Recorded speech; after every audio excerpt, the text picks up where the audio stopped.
Welcome back to Recorded Conversations, the podcast that's dedicated to compassionately considering all perspectives while engaging in authentic, connected dialogue. I'm Danielle Kingstrom. This is episode 37, and we're picking right back up and talking about how the coronavirus is going to affect us collectively. My guest today is Provost Professor Fritz Breithaupt. He is a professor at the University of Indiana Bloomington. He has founded and directs the Experimental Humanities Laboratory at IU, and he also wrote a book called The Dark Sides of Empathy.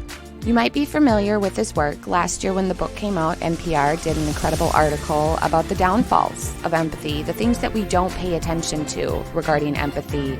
It reminded me of Pastor Greg Boyd's idea of the principle of proportionality.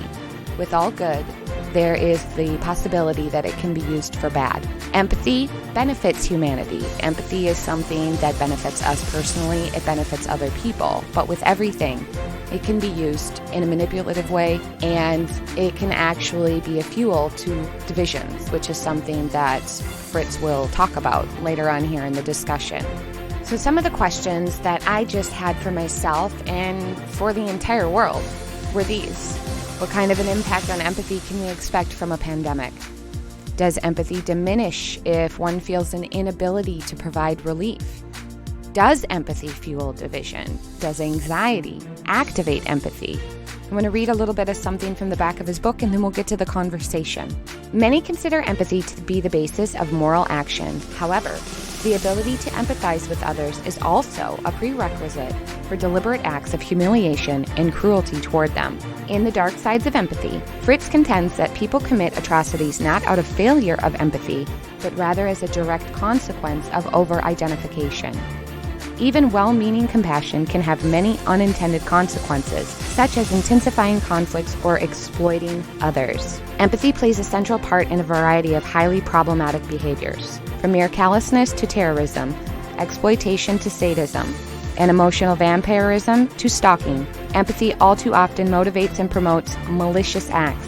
After tracing the history of empathy as an idea in German philosophy, Breithaupt looks at the wide-ranging series of case studies. From Stockholm Syndrome to Angela Merkel's refugee policy, and from novels of romantic era to helicopter parents and murderous cheerleader moms, to uncover how narcissism, sadism, and dangerous celebrity obsessions alike find their roots in the qualities that arguably most makes us human. You can find The Dark Sides of Empathy on Amazon. And listeners, as always, I invite you to compassionately consider the perspective of Professor Fritz Breithaupt. Enjoy the episode.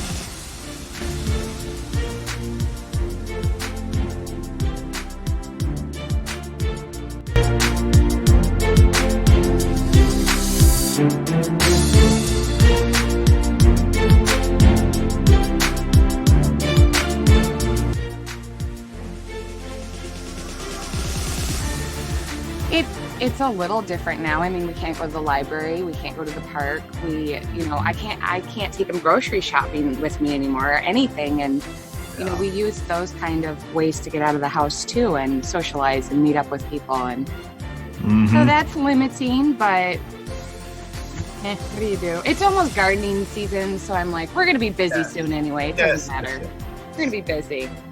Yes. Yeah, exactly. So gardening is a good thing. Gardening started here already, so we are in a good spot. Lucky, I'm so anxious. It started snowing yesterday, and I went, no, I want to go there. I know I have about a month at least to go, but I'm anxious for that. I haven't been this anxious for gardening in a long time. Yes, that's true. I've also been neglecting my gardening for quite a while now. But this year I will not. So I already planted some trees, so I feel good about it. Oh, yeah. I hope we planted fruit trees about 5 or 6 years ago. So we're hoping that we'll get plums, pears, and apples this year. So that would be nice.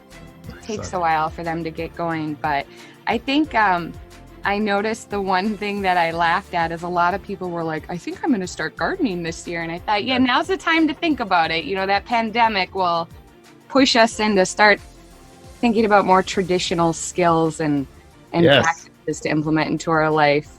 Yes. Is there a lot of panic around you? Are people... Panic? Is there panic?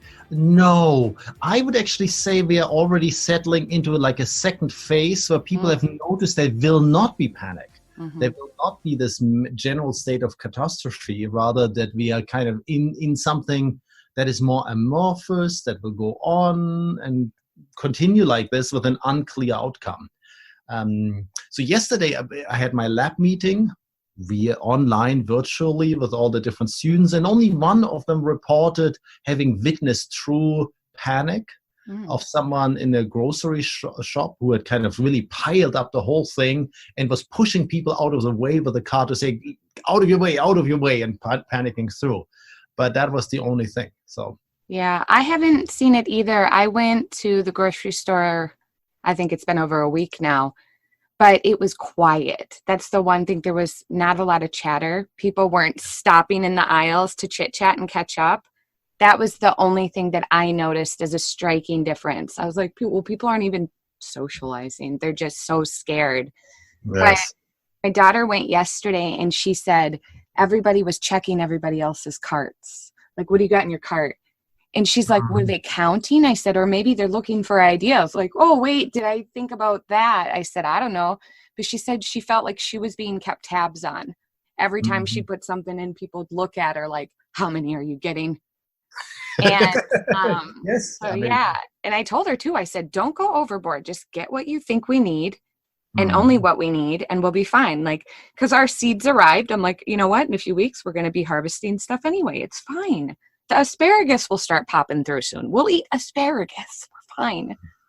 Nice. Exactly. So, but one of the things that I really started thinking about a lot lately was kind of like the collective consequence of forced isolation. And for me, I had just remembered thinking this has got to take a toll on how our empathy is extended, or even if it's extended or if it's manipulated. And so I thought, who better than you to talk about how is empathy affected during a crisis? Yes. Of course, we're coming to the limits of our empathy. And I think the limits that we are hitting have a lot to do with this unclear situation we are all in collectively. Right now, most people are focused on themselves. So it's much harder to have empathy. It is also that everyone is in the same situation, and more or less the same situation, with a lot of unclear trajectories. No one knows exactly how this will end. Will this be just like a little kind of thing and we'll go back to normalcy? Will I get affected or not? And that unclear situation stops people from having empathy with others. And paradoxically, even the fact that we are all in the same boat kind of makes us not connect to others. To have empathy works better when you kind of are intrigued by the other person. There's something different. There's something novel in it. Or you see something that they don't see. That's easier for you to absorb those emotions. But if they are the same as yours anyway, it's harder. So I think on many levels, I mean, there's many more, and I will go through a couple of them more, but the real thing right now is that we are it's very hard for people right now to feel empathy for others. Yeah, and I recall I wrote something down from your book, The Dark Sides of Empathy, on page 133. You said, if the situation seems hopeless, people intuitively feel and show less empathy. And I know there's a lot of people out there thinking in these hopelessness terms, like, there's nothing we can do. It's the end of the world. And that would, I would think, someone would want to keep themselves more safe by like just kind of going, fine, I'm dealing with this isolation and I'm not caring about anybody. It's just me right now, me against the world. And I think that's, I think I've seen a lot of those attitudes. I don't know if they're actually being acted out, but I guess I'm wondering if you can just kind of pick up on that and talk about that. When we feel like we can't offer someone else relief, we're less empathetic. Yes, I think that's a very good point here, that it's not so clear always where it starts. Do you not feel empathy because you're self-absorbed, or because you feel like you can't help anyway, or the others don't move you? All of these kind of things come together to set an activity in motion that just limits ourselves, that we don't have empathy. Now, this also is the same. The same is true for the flip side. Once we get ourselves to feel empathy, we will feel better. And that goes in both directions. It means, again, that, hey, by you having empathy already, for whatever reasons, you will feel better. But it also means that if you give yourself a little kick and push to feel empathy, as a consequence, you will also feel better. So it goes both ways. You already feel better, so you can have empathy with others, or you will feel better by having empathy with others. So we need that little push right now. And that little push is harder to find. It's not coming naturally in many occasions. It's not coming naturally, yeah. Why do you think that is? What do you think has affected our ability to give ourselves that little push for empathy extension? There's a couple of things. I mean, we like to have empathy when we see that it makes a difference, is limited in time, and has a certain kind of arc, that we feel for someone, that we co-experience their situation, go hand in hand with them, feel their emotions, but then we see this resolve. This comes somewhere. It leads to a happy end or some resolution, and then we can part ways again. Now, none of that works very well right now. No. Because we don't see where this is going to. We can't part. There's no resolution coming. So it's very hard for us to kind of jump on the boat of someone else and their emotions and their situation, because we might be stuck there. Then we are suddenly thinking about how they're doing, but there's no development. We need that development of something that leads to a solution that releases us. I see empathy as something, and I have to explain this a little bit. I see empathy as something that is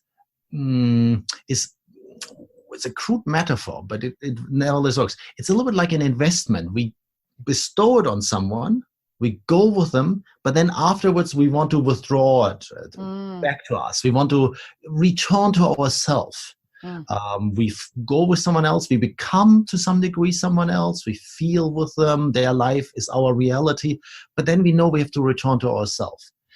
In this return, we need help for. We need to know, there will be a good ending, sometimes a bad ending too, but it's an ending. It brings us back to ourselves. And right now we don't see that. I think in many of us, when we reach out to other people, we don't know whether it's going to, so we feel too much for them. We are stuck in their perspective. And that is a big limitation for many people right now. I mean, I noticed that too.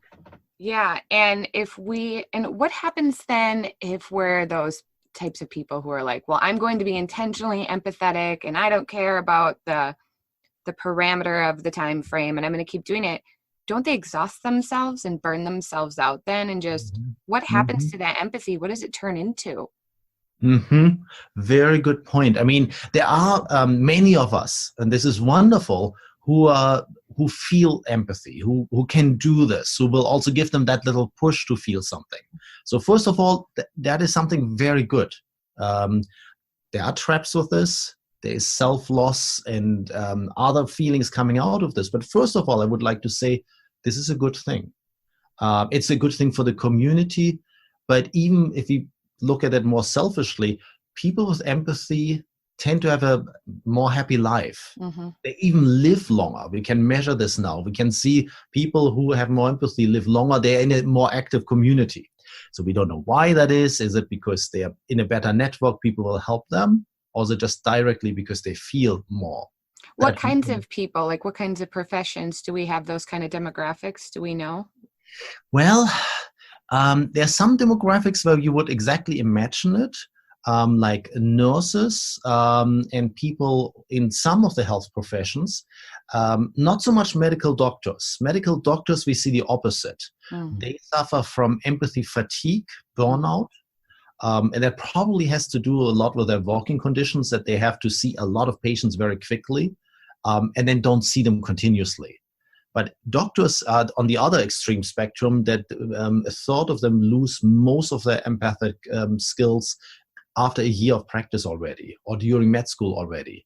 And another third is very challenged. So doctors are it's very hard for them not to have this empathy fatigue or empathy burnout. Those are not technical terms, but they describe what we mean by this.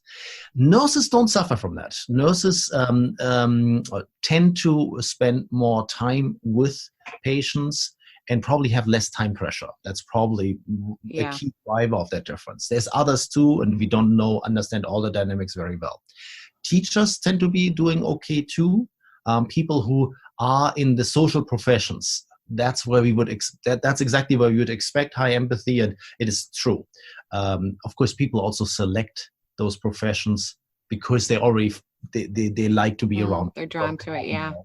So there's a lot of that is in those areas. But then again, there's people in all kind of areas too. I mean, people don't just choose their profession based on their empathy skills, but those are definitely areas where you have that. Okay.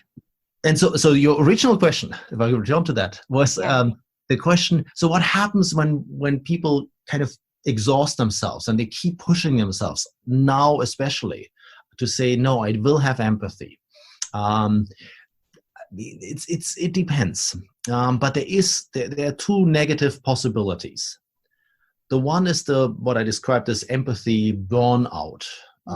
These are really colloquial terms to describe a very serious phenomenon, of course, that people just get so exhausted by this process. There's too little return coming for them, that afterwards, or after a while, they just really do not feel any empathy any longer.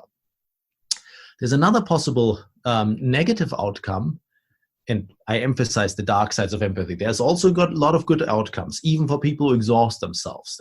There's a way to refuel yourself for many people. Mm-hmm. But the other negative outcome that is possible to not just being fatigued, but to develop resentment, to get aggressive about it, to in a very aggressive way then start to develop negative feelings about others, for feeling as a lack of recognition in some cases, where you feel like you're doing so much, you're doing all that emotional work with and for others, and you don't see the return coming any longer because people are scared right now. They are focused on themselves. They are unable to perceive what's going on.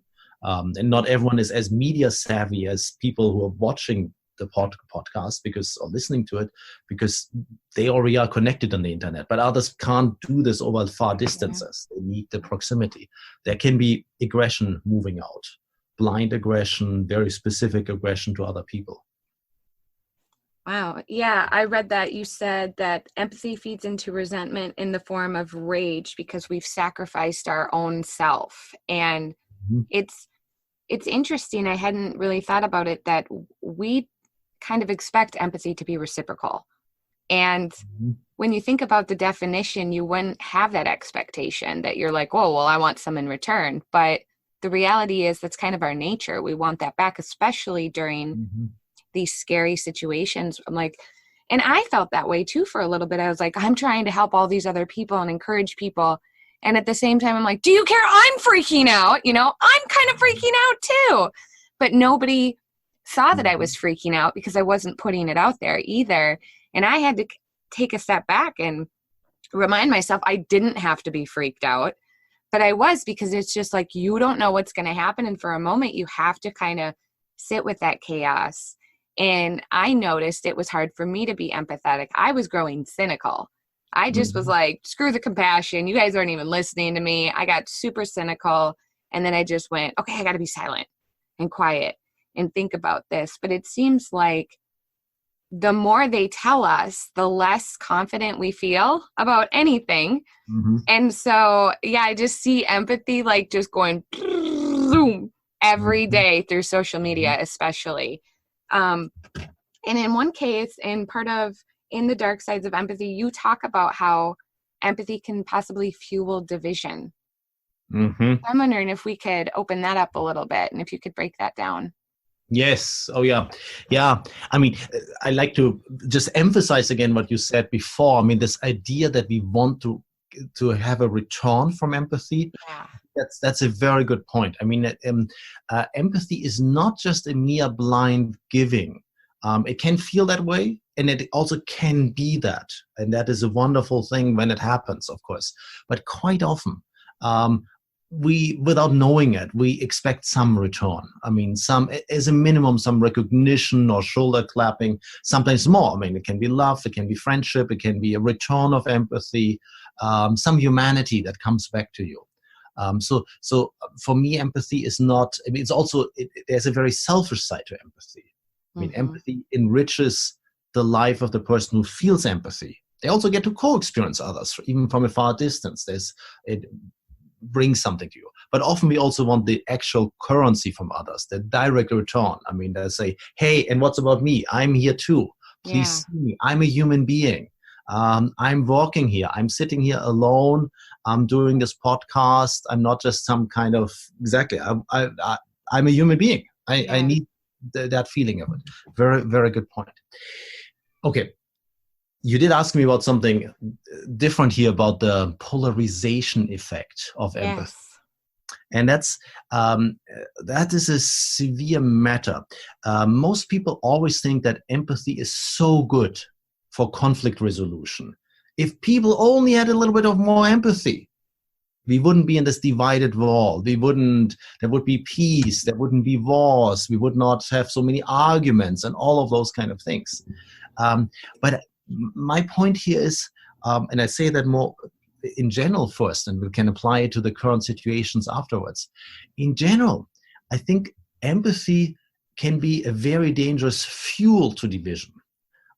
In very many cases, I would say that empathy increases the polarization instead of bringing it down. And how that works is simple. People see a conflict. They learn about the conflict. They witness this. It can be an argument between two people. It can also be a civil war, like between in Israel, between the Israelis and the Palestinian people, and all kind of divisions. It can also just be a fairly harmless sport contest. They see a conflict of some sort or some tension, and then most people take a side. We're very good at side taking. If we like someone, we pick a side, we make a very quick judgment takers. We see someone for a second and we know, I like this person or I don't like this person. Fractions of a second, in fact. And then something interesting happens. Once we choose a side, we are drawn into the conflict. We see the conflict from their perspective. We suddenly see the other side as, well, the opponent. The other side suddenly looks a little bit worse to us. We are starting to adopt the vision of the side that we have chosen. And then we start to feel that also emotionally, to say, hey, I really dislike these other people. They make me angry. They're bad people. We copy or we might copy then the whole value judgment and the emotional feeling of the other side, which means we start to demonize the other side. We care less about them. Their side is less important for us. And again, this can be harmless. In a sports game, it's more fun to watch a sports game when you're really for the one side. Yeah. The Vikings, in your case, maybe. I do not know. And then the others are not quite as relevant. If someone of the other players is injured or doesn't make his goal or score or whatever it is, it doesn't matter so much. It's not so pale. And that, now you can imagine how this can be looking like in a political conflict or real tension. Then we suddenly start to not see the other side. This goes so far that I think it can be, that empathy can lead to something like terrorism, where a terrorist, like the sleeper cells, is part of a conflict or sees it even from afar, chooses a side, knows which the side is, or picks a side, and then kind of overly demonizes the other side, paints the whole conflict in good and evil tones, and then forgets the humanity of the other side, gets very violent and aggressive in suppressing others. Mm-hmm. So that is this polarization effect of empathy. If you choose your one side, the others become invisible, they don't count any longer, and you stop to have any concern for them, to have any empathy for them, because you already have empathy. So it's not a lack of empathy that drives division here. It's actually a lot of an excess of empathy, but only for your one side. Over-identification, overly empathetic to that one side only. And so how are you seeing that worked out in the current situation? Well, in the current situation, I mean, there's a lot of things happening right now. But again, it is the question when we develop this feeling of divisions, when they're the us and the others, when we stop to care for certain others. I don't see that so much right now, actually. I don't think that is the main issue, that we have a divided society here. We had a divided society before already. That's true. And I think it's basically, we see more of a continuation of the same kind of thing here. So people, if we take it as a political division, there will be kind of using the same kind of responses as before. Oh, those Democrats, those Republicans.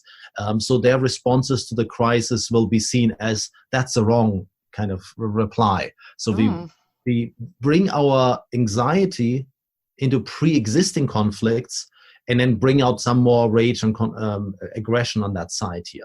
So if you look in the social media right now, that you can see there's a lot of aggression about certain proposals by the one or the other side, and a lot of dismissiveness. I think it's in this case, the conflict is not bringing it out. The conflict is just providing further kindling for that fire that's already there. What do you think about, do you think that either side or either representatives, any representatives of either side, are utilizing empathy in a dark way, either not just because of this pandemic, but before, or in any effort to continue maybe their own position? Yes, I mean, that is very simple. I think both sides, I mean, the political sides is not the only ones where this is happening, but in various ways, wherever there's divisions in society, people use this. And they don't have to understand, they don't have to read books about this. There's an intuitive feeling about it that when you cast others in a negative light, when you are in a conflict situation, when you cast others in a negative light, it helps your own side. At least for your followers, for your group, everyone has another reason to bond to your side. And when there's already kind of a state of anxiety, nervousness, feelings of being insecure, not safe, and all of that, it takes very little to bring that out. There's a very little that brings out further aggressions in that direction. And I think people notice that. I mean, people know that in the moment they bring out a negative comment, that immediately it will be taken up. Yeah. Will be amplified, will be used, weaponized. So then is anxiety activated by situations that demand like extreme empathy? Anxiety activated by situations demand extreme empathy.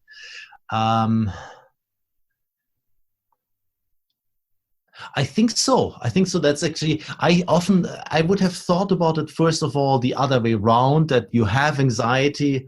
And then, of course, if you see someone having anxiety, that should usually get people to feel empathy for that person with anxiety. Yeah. Someone being vulnerable, being in a weak situation, usually triggers that. Yeah. But it also, of course, goes the other way around, because, and that's a very clever point, actually, to say that there's a situation that demands empathy, but that produces anxiety by itself already. Yeah. Because if there's an expectation of empathy, then there's an expectation on us people to feel something, to feel empathy. Mm-hmm. And that can induce a lot of stress. I mean, a lot of the healthcare workers right now, they know they're very, very important to keep the ship afloat, to keep society going. Other people too here. I mean, other people who are in very crucial work positions here, like the people in the shops, the supermarkets, all the people who keep it going. They know there's something demanded of them here. Yeah. And that expectation, knowing that there's an expectation, that induces anxiety. And then, of course, leads to the opposite of empathy, leads to a shutdown of empathy. Yeah. Yeah, that's something I noticed. My daughter, she works at a gas station. And so, you know, she sees everybody, she hears all their fears. And of course they're cloaked in just, side comments or whatever. And she just comes home every day and, do these people understand what I'm doing for them? And I'm like, do you understand how scared these people are? And do you understand that you are in a position where you have to empathize with their fears right now? Are you scared, Lily? Yes. Okay. Well, they're scared too. Relate, be there for them, ignore their side comments. And that's something that I think we're all having a hard time doing. We're all being so activated and offended by someone's fears. Someone is reactively showing their fears right now. Know that we're all doing that. I mean, I caught myself. I mean, I went on a deleting spree. I noticed that a couple of days I was just mean. I was not positive. And I'm like, we're going to get rid of some of these tweets. That was not cool. And it's okay to pay attention and go, you know what? I've been reactive. I'm going to settle down. But if we're always in this like heightened sense of activation, I just see that empathy is just like bouncing off of this wall of this activation, and it can't get through. And I just wonder, like, what kind of techniques can we implement to, lower our anxiety and be open to extending empathy without allowing it to exhaust us and without allowing it to create resentments within. Like, what would you recommend that we could, even if it's some simple breathing exercise, what should we pay attention to? What should we be aware of to make sure that we're not letting our empathy turn dark? That is excellent observations, and I love the story of your daughter at the gas station. I mean, that's a very typical situation right now, where we have a lot of people who are helping everyone, and don't get that recognition. I mean, they come back and they're especially exhausted. So I feel sorry for all the people in the supermarkets who constantly clean, who are in danger to getting exposed and then carrying it on to their own family. And they know that, and they're there anyway. They're doing their work. And instead they get customers who are especially cautious and might even be aggressive, as you described, because they're anxious too. So there's a lot of hidden heroism right now going on. People really doing amazing things. So the first thing is for us to, maybe that's actually what you were describing with your daughter. I think is a perfect example. What did you do? You explained to her, oh, you're afraid.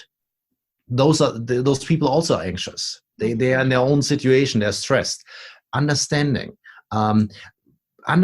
giving yourself a mental push can do a lot of things. Trying to be curious about others. If you can induce yourself to say, okay, take a deep breath.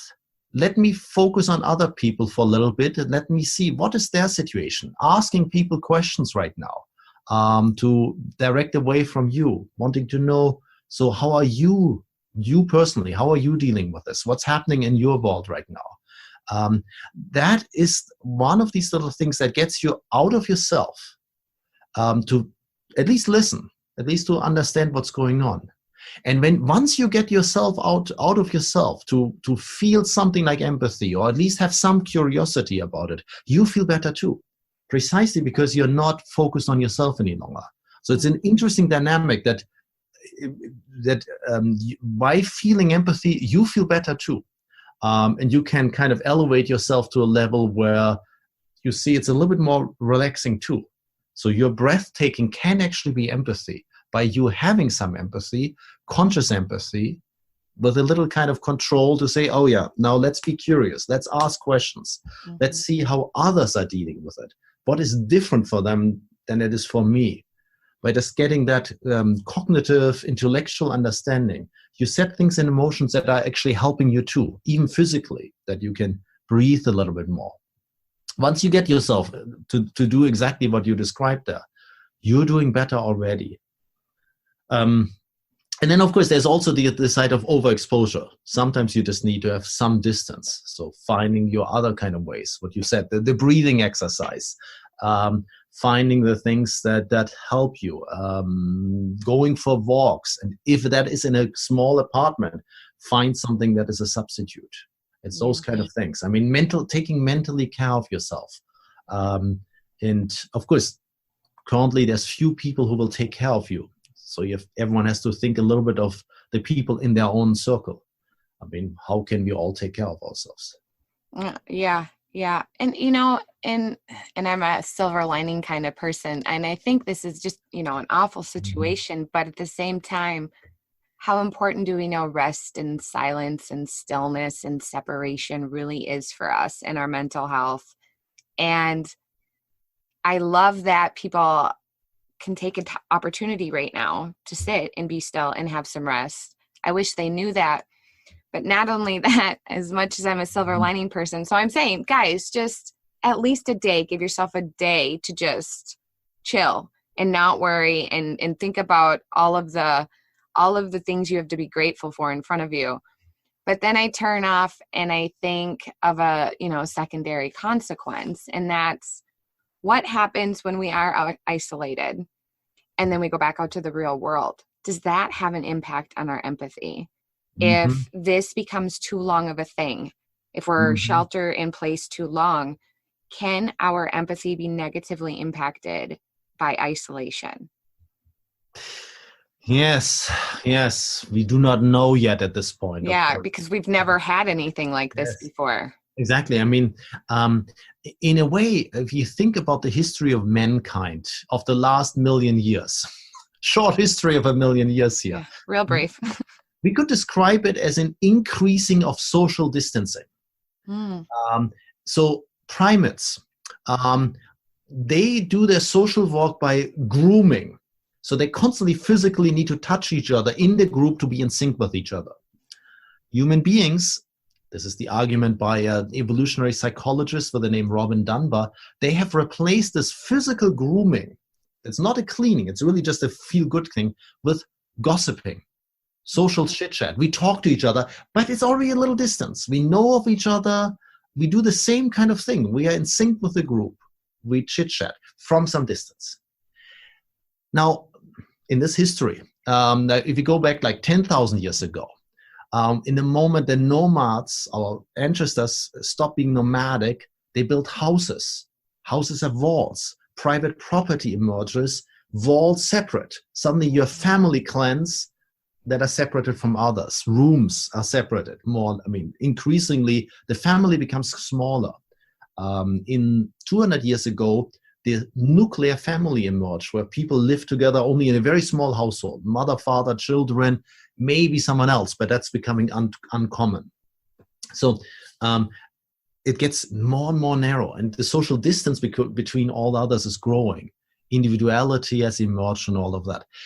So the question here, this is why I'm giving you this long professorial lecture here. Is this the next step? Are we basically now getting even more used to the long distance relationships? Social media have already trained us to that. Now we have Zoom relationships, and we have relationships with Skype and all of that. Will we fully come back from that? I mean, like you, I'm actually an optimist. I notice now I have a lot of conversations with my neighbors. I'm lucky I have a yard. I do get to do a gardening walk right now. And whenever I do that, every neighbor who walks by or walks a dog or who's at his fence or her fence, they'll stop. They'll talk from a safe distance. So there's something there, this we can't do shoulder rubbing, but we can do fence rubbing or something. There's something happening there too. So there could be a positive development here. There could be something that people rather than come back to the ground and say, oh, we missed this so much. We treasure the direct communications here. So for a lot of people, I do see this as a wake-up call to say, oh, don't forget this. So but I mean, this can go either way. It could also train us in that to say, oh yeah, why should I ever leave my room? I mean, I have everything there. Once in a while, I mean, Amazon now delivers all food for everyone and has been doing that for a while. So we'll get more of that. So in that sense, I mean, I think it's a crucial test for us right now. And I hope very much that it will bounce back, but the opposite can also happen. That is a true fear here. Yeah. It might also polarize us more. Yeah, that's what I worry about, the polarization and the further of the distancing and the disconnect. And I heard this word tossed around, dislocation. And I think it brought me to get a little interested in someone by the name of Hannah Arendt, and I was not familiar with her work. And she talked a lot about how with the Industrial Revolution, we kind of traded this family and community for isolation and effectively a social distancing too. And I thought, wow, the more advanced we become and the more progress we make to better humanity and better practices with work and labor and injustice, we actually grow more distant from one another. And sometimes I think maybe it does take a pandemic to remind us what really does matter and to kind of close us all back in, because this is my life. Like I said earlier, it's like nothing's really changed for us because we're 3 miles from town. My husband works here on the farm. I homeschool. I can work from home.